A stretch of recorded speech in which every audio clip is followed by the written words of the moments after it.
been able to reach unbelievable heights as one of the few players who has claimed League MVP, Finals MVP, and Defensive Player of the Year in their career. But currently, the Bucks were unable to reach last year's Eastern Conference Finals by the hand of the Boston Celtics. Boston's overwhelming defense was too much for Milwaukee, an attribute that normally gets associated with the Greek Freak himself. He walked away from that playoff series knowing the work he needed to put in for the next season and who is standing in his way. The dad joke father of two is ready to turn his car around and get Milwaukee back on top. It feels like it just happens every year now. He continues to finely tune parts of his game or begins to incorporate new aspects. Let's start with his shooting, because it's burned into everyone's brain. The overly long free throws on the championship run.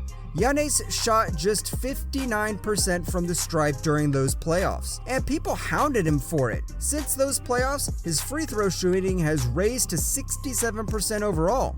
How is the opposing defense going to stop him if every time they foul him, there's a better chance he makes his free throws? Because man, is he taking them. The media can point at his shooting as much as they want, but that'll not scare him away from trying to improve. The media could say he doesn't understand the game of basketball as much as they need, aka retired player Gilbert Arenas, but as mentioned earlier, Giannis has comparisons to Kobe, so he's about to prove everyone wrong. In this current season, Giannis is averaging a career-high 12.9 free throw attempts. They tried to build the Giannis wall, and he's simply smashing through it. Then we get to shooting from the field.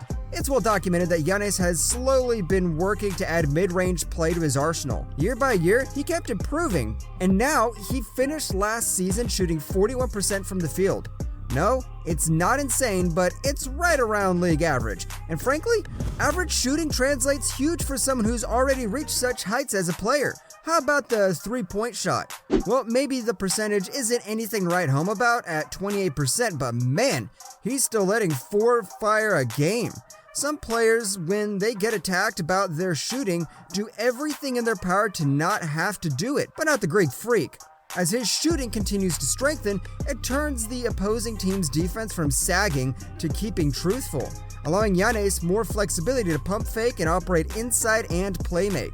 This next one also still feels unreal to say, but Giannis' defense has improved. There'll be more detail on how Coach Mike Budenholzer has continued to experiment with the Bucks, but one key to doing any of them has been Giannis' stopping ability. The former Defensive Player of the Year was able to become a nightmare in 2 completely different ways for opponents trying to score, with being able to act as this free-roaming, agile help defender to a true anchoring big man using his 240-pound elite frame to slow players down. Currently averaging 13 rebounds, 1.5 blocks, and a steal, Giannis is carrying a career-high defensive box plus-minus at 4.5. With him plus key players like Jrue Holiday and Chris Middleton, the Bucks have the best defense in the league and are 8-0.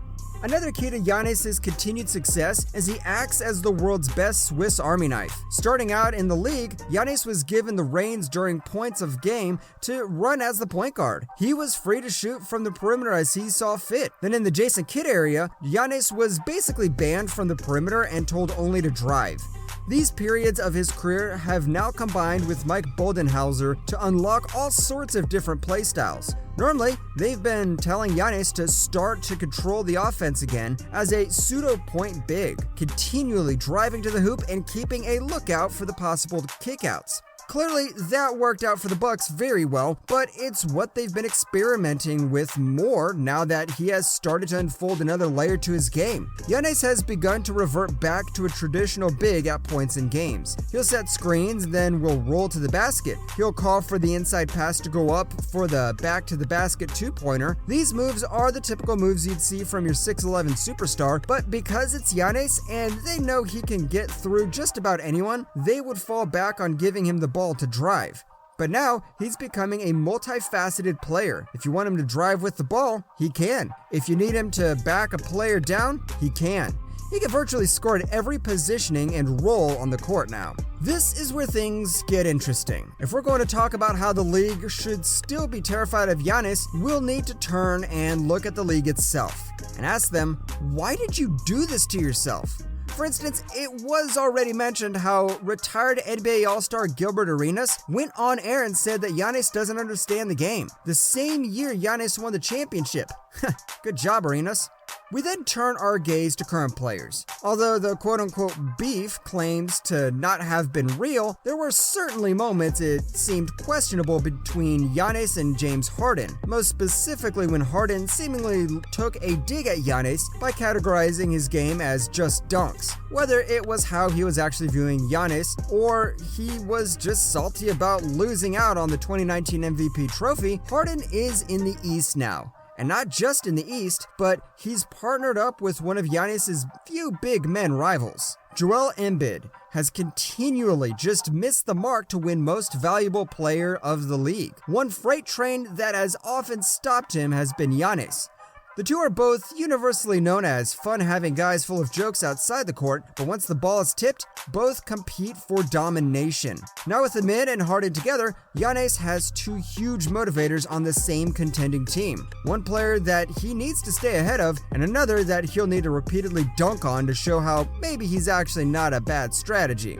For the Boston Celtics, they might have poked the bear the hardest. In the 2022 playoffs, the Celtics eliminated the Bucks in the second round in 7 games. As time goes on, it will probably be widely understood that if Milwaukee had Chris Middleton for that series, it most likely would have gone the other way. Giannis' freak flag was flying, averaging 34 points, 15 rebounds, and 7 assists. He laid everything out there on the floor. It was just unfortunate that their third leading scorer would be Pat Connaughton. To be clear, this isn't anything to take away from the Celtics. They had a historic level defense and their offense was led by their own young star Jason Tatum. But how do you think Giannis felt going from championship to second round exit? The repeat rings were taken away from him by a single team. The Bucks have yet to play the Celtics this season, but be on the lookout for the revenge tour in Beantown.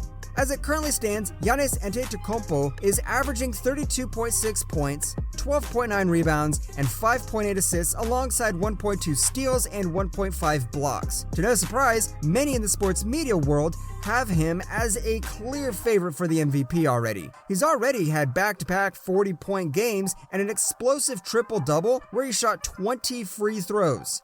And we're only 8 games into the season. The lesson here is, if this man's not afraid, then everyone else should be.